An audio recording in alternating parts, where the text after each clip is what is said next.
Okay. Everybody's been taking pictures of us. I'm sick of it. But this right here is the real picture. You guys who have come here to put up with this bullshit. We gotta thank John Leopold. I mean,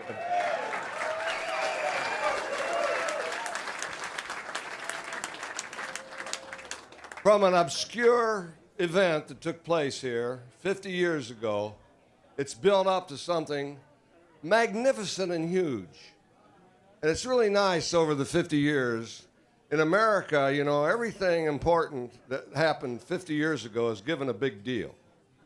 And then it's forgotten, which is only right.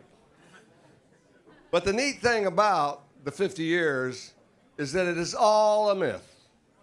And the myth grows, and it'll continue to grow. It'll grow for thousands of years about the 60s. And as it grows, slowly all the bullshit will slough off the mountain. And then the enduring story will be there, something like Homer's Iliad or the Odyssey. And that will be the story. Look forward to it.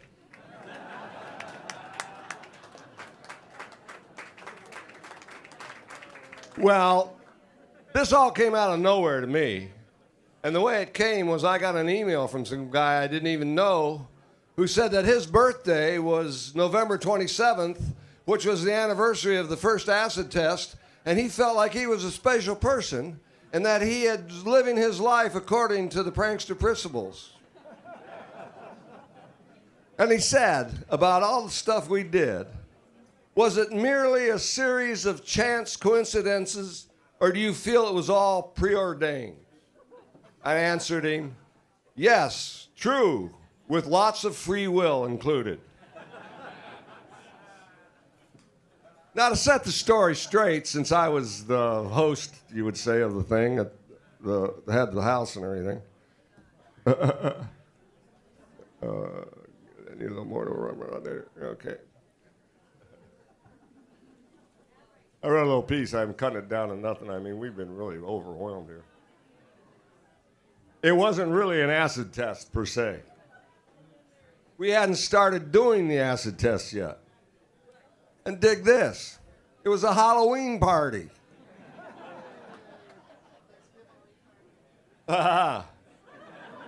We'll get to that. The Merry Band of Pranksters, you know, was actually a band. And we played our instruments in a bizarre fashion, calling our music a form of nonverbal communication. We set up our instruments in the living room of the house, and we went outside to commune with the moon. We formed an Om circle and held hands. The clouds parted and the moon came down. A beam of light came down on all of us, and we rose 3-4 feet off the ground.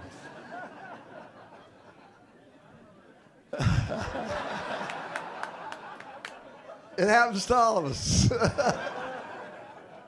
But this was a special, wonderful moment where we were all in our costumes for the Halloween party.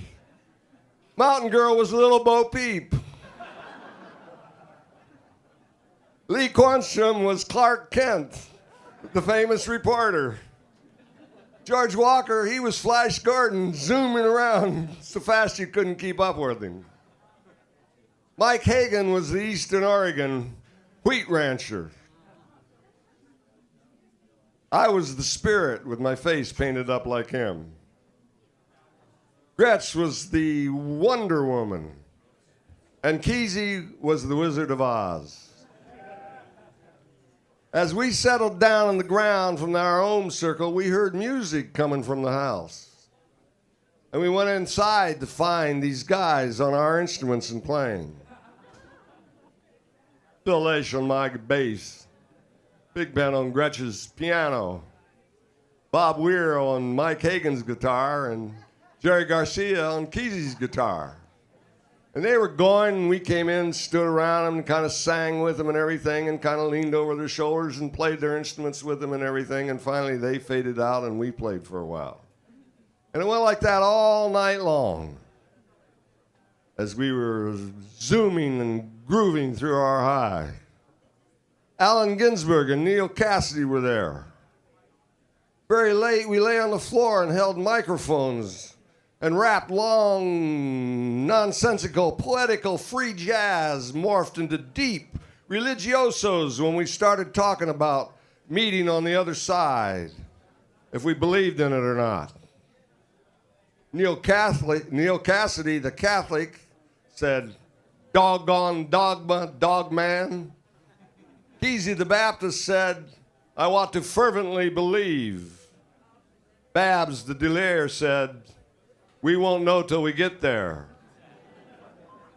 George Walker, putting it off, said, "How about it, Ginsberg? What's the Buddhist take?" Ginsberg didn't hesitate. "There was a chicken on the side of the road," he said. He saw another chicken on the other side. And he yelled across, "How do I get to the other side?" And the chicken said, "You are on the other side."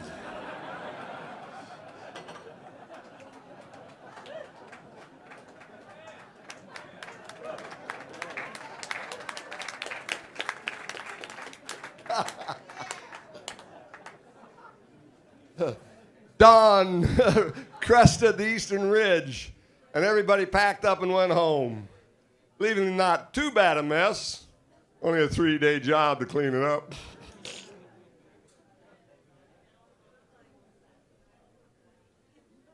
I finally figured out the November 27th thing, the confusion. On November 27th, after Thanksgiving, remember the barn? Any of you out there on the road that left? Is it still there? Gone. There were a lot of great gigs there. We had a gig at the barn on November 27th, the Merry Pranksters.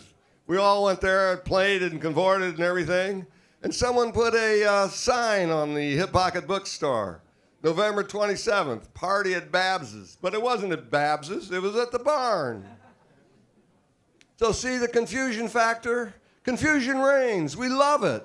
This is what counts. This is what makes the whole story. Without the confusion, there'd be nothing. It'd just be ordinary.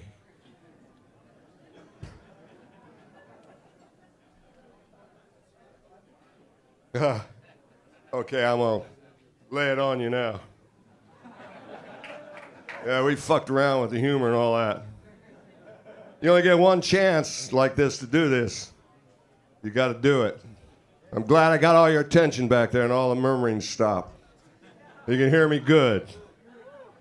So here it is. We never touted the use of LSD, nor did we provide it for anyone. We were never pawns of the CIA.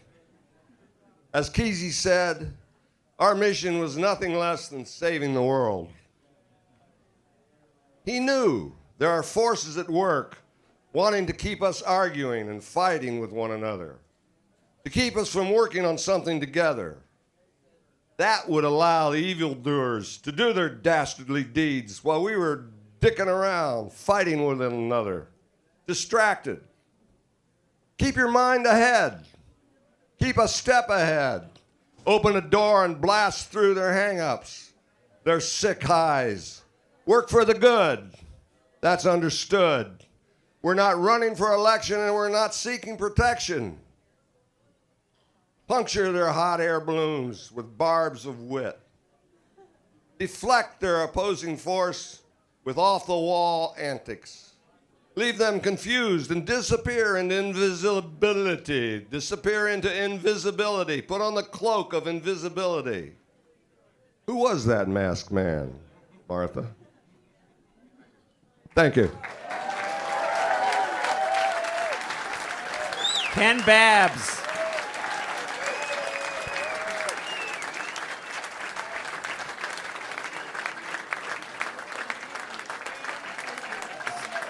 Ken Babs.